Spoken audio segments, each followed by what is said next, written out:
కళ్ళు మూసుకోవటం అనేటువంటిది పంచేంద్రియములకు ఉపలక్షణం. 5 ఇంద్రియాలు ఉన్నాయి కదండి, చర్మము, చక్షువు, నాసిక, నాలుక, చెవి. ఈ పంచేంద్రియములను ఉపసంహరించి వేయటం, విషయాల వైపు పోకుండా చూడటం అనేటువంటి దానికి ఈ మొదటి మాటకి అర్థం. ఈ 5 ఇంద్రియాలు కూడా శబ్ద, స్పర్శ, రూప, రస, గంధములు అనేటువంటి వాటి మీదకి పాకుతూ ఉంటాయి. అవే సర్పాలు. ఇంద్రియాలంటే అవే.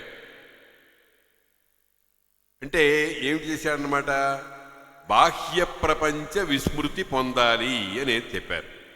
ఇక రెండవ మాట ఏమన్నాడు, శాంతుడై.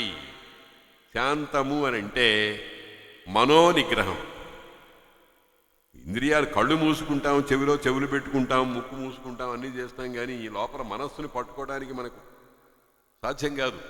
అందుకనే భగవంతుని అర్జునుడు అడిగాడు, చంచలం హి మనః కృష్ణ ప్రమాధి బలవదృఢం. ఈ మనస్సు చాలా చంచలమైనది, ప్రమాధి నలిప్పారేస్తూ ఉంటుంది. దాన్ని ఏం చేయమంటావు?